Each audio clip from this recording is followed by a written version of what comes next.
Coming up, he's a Cherokee artist, but his work may surprise you. If you're a native person and you're an artist, everyone says, well, you need to do this type of art. And they give me pictures of Indian headdress on a horse, and that wasn't my experience. Artist Roy Boney Jr. shares the Cherokee experiences that inspire his work, hoping to bring recognition to parts of the Cherokee culture still unfamiliar to a lot of people. Also in this episode, the legendary Cherokee Ned Christy, recognized by some as the ultimate Indian outlaw. He's often described as a fierce killer who refused to die, but that's not how many Cherokees see him. What I know about Ned Christie is that he was a statesman. He was well respected amongst the Cherokee people, primarily because he spoke and wanted Cherokee sovereignty. The true story of Ned Christy, a man many Cherokees know not as an outlaw, but as a patriot. And later, come along with me, your host, as genealogists traced my Cherokee heritage. And were imprisoned for 2 weeks in jail. Unveiling secrets from my ancestors' past and sad reminders of the struggles they endured when forced onto the Trail of Tears. The Cherokees. A thriving American Indian tribe. Our history. Our culture. Our people. Our future. The principles of a historic nation. Sewn into the fabric of a modern world. Hundreds of thousands strong. Learning. Growing. Succeeding. And steadfast. In the past, we have persevered through struggle. But the future is ours to write. Osiyo. Osiyo. Osiyo. These are the voices of the Cherokee people. I'm Principal Chief Bill John Baker. Osiyo, and welcome to the Cherokee Nation. We're so proud to share our stories with you. Wado. Osiyo, it's how we say hello in Cherokee. I'm your host, Jennifer Loren, in Tahlequah, Oklahoma, the heart of the Cherokee Nation. This show is the first of its kind. We'll take you through Cherokee country and bring you the personal stories of the people who helped shape our nation. I grew up here in Oklahoma, and my Cherokee heritage has always been a point of pride for me. But the Cherokee Nation has such a rich and complex history, I wanted to see what else I could learn about my ancestry. So to learn more, I enlisted the help of genealogists from the Cherokee Family Research Center. For me, this is where it all started, on my great-grandparents' farm. It's where my roots began to grow and where they were planted by my mother and the 2 generations before her. It's the land they were allotted 115 years ago under the Dawes Act, which cleared the way for Oklahoma statehood, and it's still a place we call home. For years, this clock hung on the farmhouse wall. It survived the Trail of Tears and was a constant reminder of the struggle our ancestors endured. Many of our stories have been passed down through the generations, but as I found out, there's a lot more to discover.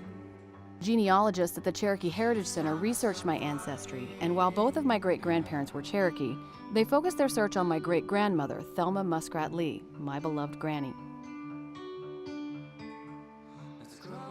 My family kept pretty good records, I think. Right, yeah, they did. And so what were you able to find? We were able to locate the family's information here in the Cherokee Nation and then connect them back to information prior to the forced removal. All right, let's go check it out. Definitely. I was blown away by what they found. A well-documented history of my ancestors' lives. This is Gene Norris, our senior genealogist. Nice to meet you, Jennifer. Nice to meet you. You too, you too. Yeah, thank you so much for doing this for me. What they found was much more than just census records. I read an actual transcription of my great-great-grandfather's testimony to the Dawes Commission, where he had to provide evidence he and his children, my granny, were Cherokee. They uncovered telling details about my 5th great-grandfather, Richard Fields, leader of the Texas Cherokees, and his correspondence with the Spanish and Texas governments trying to secure more land. Fields was a man of considerable intelligence, and although he spoke the English language fluently, he was not able to sign his name. It's one thing to hear stories about my great-grandparents, but to actually see details of their lives in black and white, I felt a stronger connection to them than ever before. Like these lists of all of the possessions their families were forced to leave behind when they were pushed from their homes in North Carolina and in Tennessee. Horses and corn cribs, peach trees, and of course, their homes. You mentioned a clock. that came over the trail. So some of the things they got to take, they could grab whatever they could. So that was apparently a very important thing to Jackson's wife. They just grabbed stuff, you know, and that's all they could take with them. So they were put in the wagons. My fourth great-grandfather and full-blood Cherokee, Jacob Muskrat, was just 5 years old when he was driven onto the trail. There are actually records showing which detachment he and his family were part of. The Sudowegee Detachment, which traveled 2,000 miles on the frigid northern route. Sadly, many of their Cherokee neighbors died along the way, but my family survived. I also found out Jacob's father, Jackson Muskrat, had already survived another tragedy. He and 3 other Cherokees were wrongfully accused of killing a white man back in Georgia. And were imprisoned for 2 weeks in jail and acquitted without a trial. And it was afterwards ascertained that the murder was by a white man citizen. So they were imprisoned in the East wrongly and were looking for compensation for that. All of this new information was a lot to absorb. I feel really blessed that we have such incredible records. I mean, granted, the reason that they're keeping the records is pretty sad.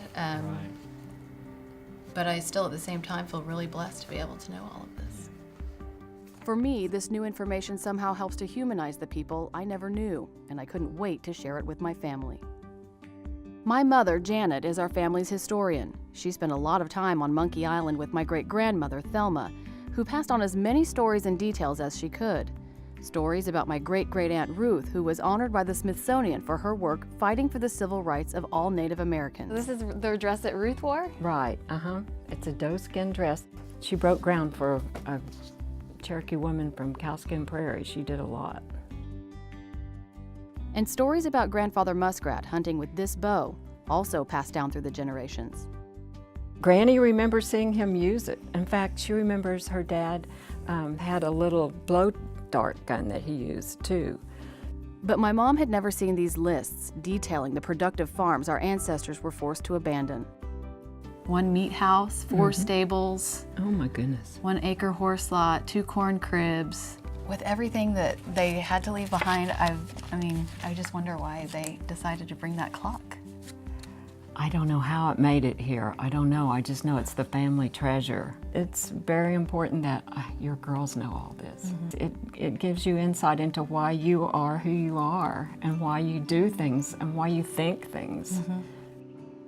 One thing we both wanted to know, what's left of the old homestead where the Muskrats first settled in Indian Territory? Those pine trees tell you for sure that's where it was. Grandfather Muskrat planted them. And there were pine trees up both sides of this old drive. And the house sat right just on the other side of the pine trees. Where the cows are. Yeah, you just wish that the land could talk. You wish those trees could talk. While much of our history is gone, I'm grateful today to know so much about my Cherokee roots and the lives of the people I come from. And I'm grateful for the opportunity to pass our heritage along to my children, who one day will ask, who am I?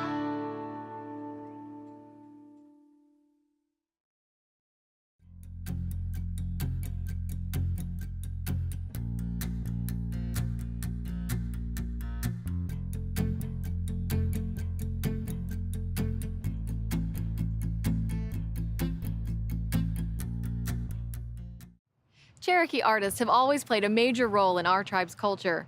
Artist Roy Boney Jr. represents a new generation of Cherokee artists. His work is inspired by his heritage, but it may not be what you'd expect. And that's what Roy says inspires him the most.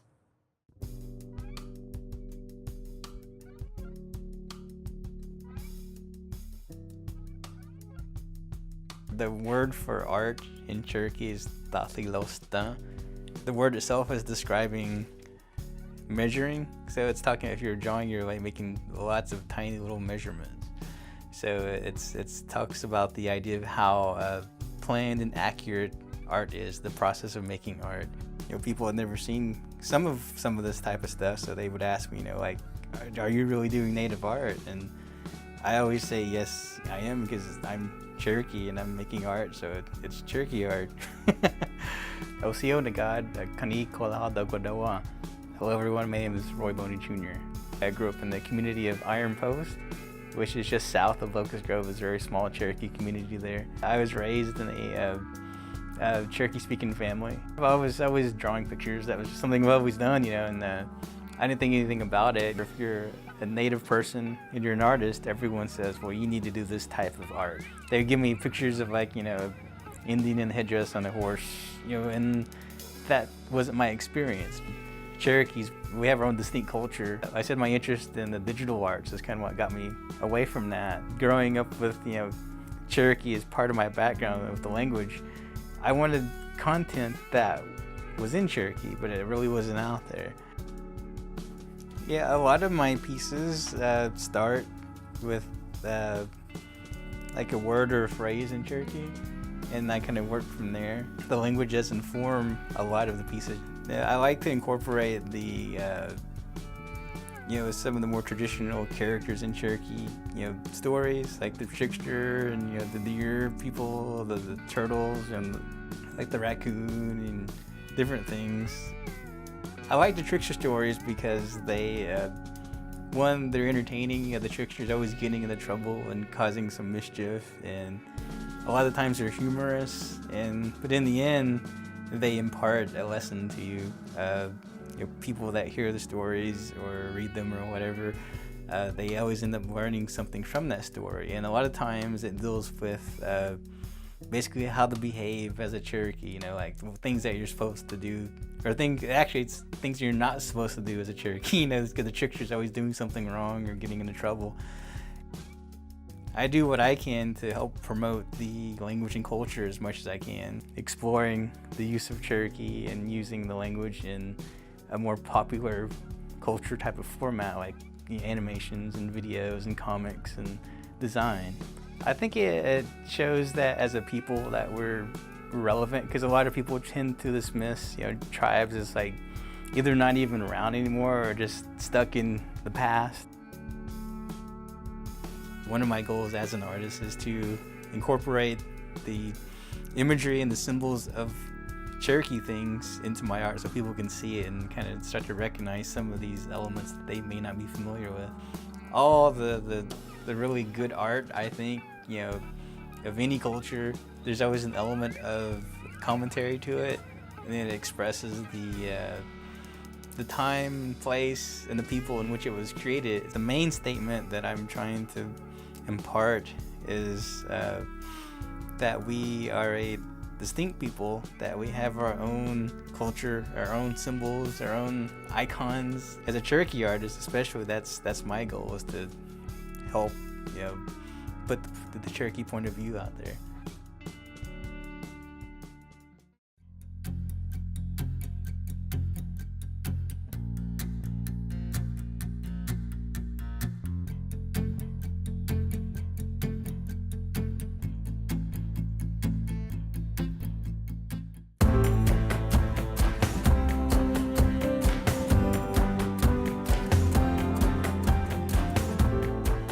In the 1880s, a 16-year-old Cherokee named Edie Hicks watched the demonstration of something called a telephone at an exhibit in St. Louis. Hicks made it his mission to bring the device to the people of the Cherokee Nation. First, he needed to convince skeptical Cherokee officials who were worried about railroads coming into the nation. So Hicks set up a telephone demonstration in Tahlequah where two Cherokees talked to one another in the Cherokee language. The counselors approved the lines since the device could, quote, talk Cherokee. And so Hicks and two workers used wagons and a team of mules to string copper telephone line from Tahlequah to Fort Gibson and into the Creek Nation in Muskogee. The line started at the Stapler store in Tahlequah and reached Fort Gibson on August 6, 1886, and the first call was made. One man said, "Hello, who is this?" The other answered, "This is the devil, and I'm coming after you." It was the first long-distance phone call on the first phone line in what is now the state of Oklahoma, and it was right here in Cherokee territory.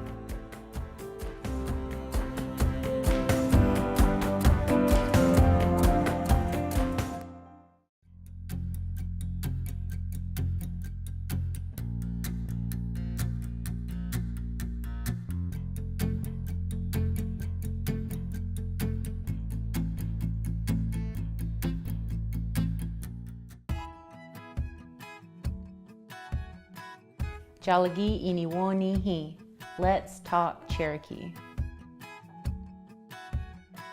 First phrase in English, where are you going? Hoslehegan.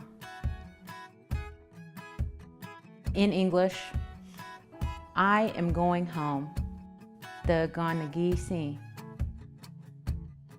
I am going home. The Ganagisi. Where are you going? Hoslehegan. I am going to work. Dagilan wistanelegi. I am going to work. Dagilan wistanelegi.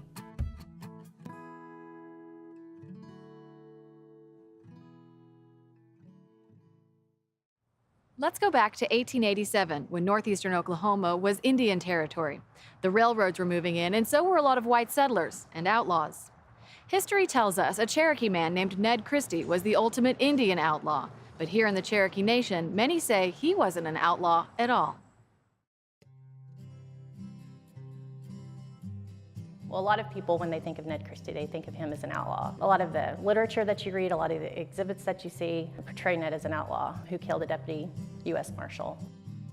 To the Cherokees, though, he is a patriot. In the hills of Cherokee, there lived a man called Christie. He was well respected amongst the Cherokee people, primarily because he spoke and wanted Cherokee sovereignty. He did not want encroachment. He did not want any type of dealings with the white people coming inside and basically taking what we had. Ned had grown up in Adair County. His dad had fought in the Civil War, Wat Christie. And Wat Christie was a known blacksmith. And so Ned, growing up, would teach her skills to her children. He learned how to be a blacksmith too. From what I understand is that the guns that he was given from the Civil War that his dad had fought with were powder guns. Ned had converted them down to where it's percussion, where he didn't have to use the powder, and it made him quicker and faster to reload. And he was a young man when he was doing this. I think Ned had this feeling toward the United States and toward people who were non-Cherokee, particularly white people, that they had no right in his nation, and especially if they were going to influence it in some way.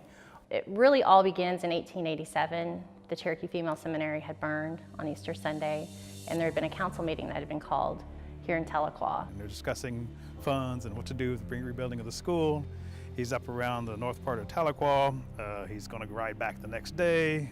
He wants to go and get something to drink before he goes home. So he ventured to a part of town that had a speakeasy type place. Goes to visit some people up north, and there's a woman up there, sells him some whiskey. He goes, drinks that. He ends up passing out. He woke up the next morning, ventured into town where he heard he was accused of killing a marshal by the name of Dan Maples. Initially, there were about 5 people who had been accused of being in the vicinity where Dan Maples had been shot and killed. Ned was the only one that they were never able to apprehend. Therefore, he became the main suspect. The people there were telling him, Ned, they're going to be coming here looking for you. You need to take off and run. And he was wanting to explain his position, that he wasn't there, and that he was innocent of these charges. He doesn't leave the state and run.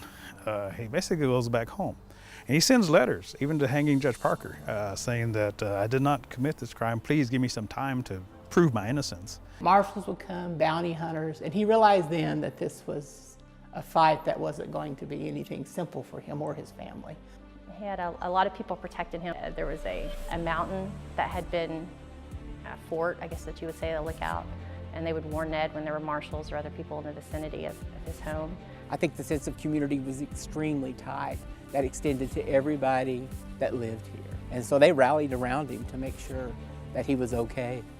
It's a huge sort of fortified structure. It was designed so that he could look outside the window and see if anybody was coming, so he could shoot and keep himself protected. Family lived there, and as many times as the marshals tried to go and get him, he kept himself free from them. 5 years. They knew where he was, 5 years, and they couldn't go and get him. There was a new marshal that came over at Fort Smith, and his name was Marshal Jacob Yose. And Yose thought this had gone on long enough, so he wanted Ned apprehended. And the reward was fairly large. I believe it was almost $1,000 at that point. They say it was about a posse of about 32 men that came. They'll also bring a cannon with them which shoots projectiles shaped like bullets. From what I understand, about 36 shots they sent this cannon shooting at this house, and they couldn't bring it down. And so much so that the more powder they put in there, eventually they ended up blowing up part of the cannon. But they also bring with them a lot of dynamite. That they used almost like a trailer to take the cannon off of it and the axle, hid behind it and pushed it towards the house because they had TNT, they had dynamite. And while Ned was trying to keep them off and shooting at them, they tossed the dynamite there and brought sort of the structure down. Ned, knowing he's ran out of ammunition, goes out the front door of the cabin and he has his rifle up as if he's going to shoot, but it's empty of any bullets. And of course they shoot him. And then they all unloaded and they killed him. He was an innocent Cherokee man. They put him on display, public display. Propped him up on the front porch of the courthouse and let all of the crowd see him. So people could come up there and they would stand there, take their shots with him. They'd kill Ned Christie. This is the federal government saying this is what happens to you if you decide to go up against us. It's sad to see that as someone's legacy when in the Cherokee Nation, we revere him as this wonderful patriot, somebody who really stood up for our rights as a nation. And Ned was accused of everything, every crime that showed up in those 5 years that he was running from the people. He was accused of everything, about 11, 12, 15 murders from what I understand. And he didn't do any of them, not a single one. And so, around 1918, a man, Humphreys, came forward. He was a Cherokee freedman. He states that he saw the murder of Deputy U.S. Marshal Dan Maples, and that it had been Bub Traynor who had done the shooting. I really don't think Ned was fully exonerated. And why do I say that? People even still today call him an outlaw. But there was no one there to see, so they just killed Ned Christie. If I had 3 words to describe Ned Christie, a patriotic Cherokee warrior. Our Geronimo, our Sitting Bull. I believe he set out to prove to his people that you don't have to sit down. You don't have to be in the background. We're still fighting for our sovereignty and our rights today. And so Ned Christie was a voice and a symbol for us then and now. He was fighting for his people, and that's us, the Cherokee people, which I think is why his legacy, his story still lives on.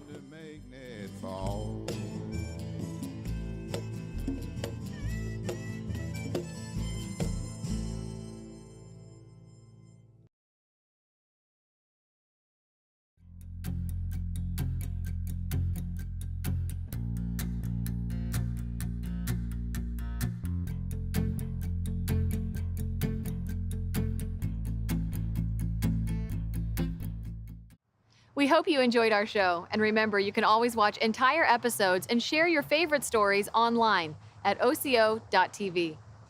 There is no Cherokee word for goodbye, because we know we'll see you again. So until next time, Wado.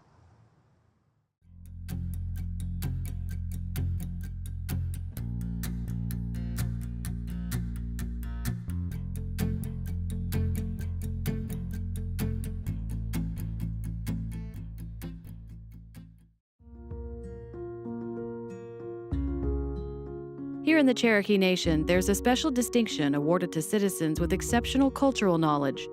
It's the Cherokee National Treasure Award. Our elders and the people at the Heritage Center, they were worried that we were losing our traditional arts. So then began the Lost Arts Project. And from that, a year later, began the Cherokee National Living Treasure distinction to award master artisans, especially traditional artists, and to acknowledge them for what they've done to perpetuate our traditional arts.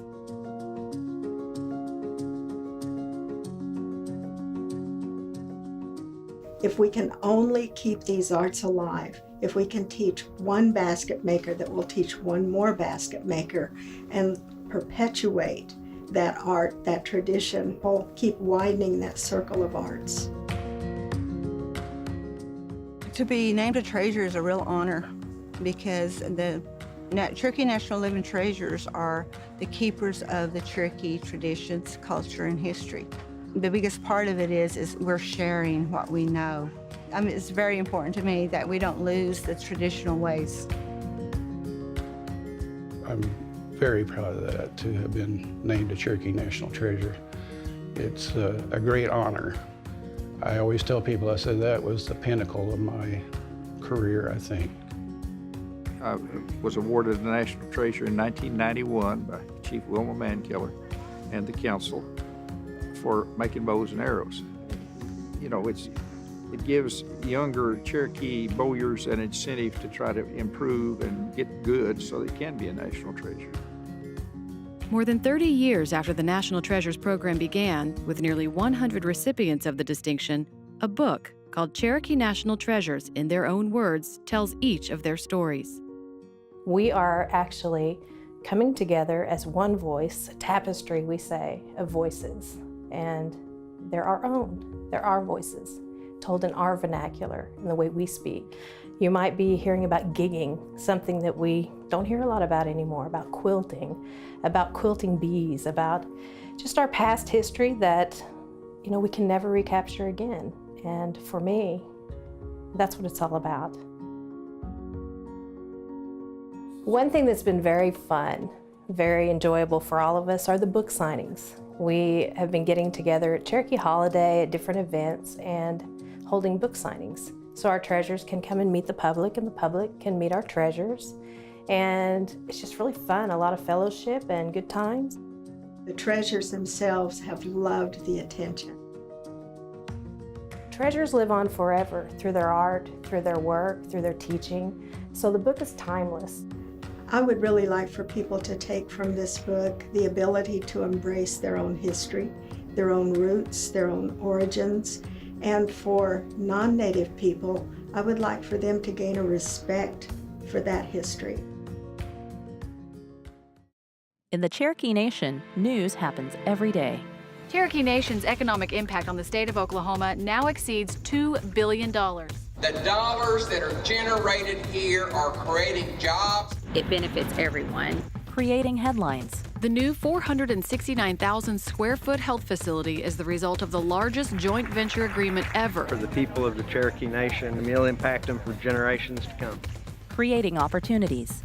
Cherokee Nation employees can now take 8 weeks of paid maternity leave. We have lots of young mothers and young families, and this is something that's very exciting. This year, the tribe awarded $5 million to superintendents from about 100 public school districts. When it comes to education, we're all in it together. Creating a better place to call home. The Wilma P. Mankiller Health Center in Stillwell, Oklahoma, nearly doubled in size. That this absolutely will make a tremendous impact on the quality of life. It's going to provide more jobs. For more Cherokee Nation news, visit onadiskoe.com.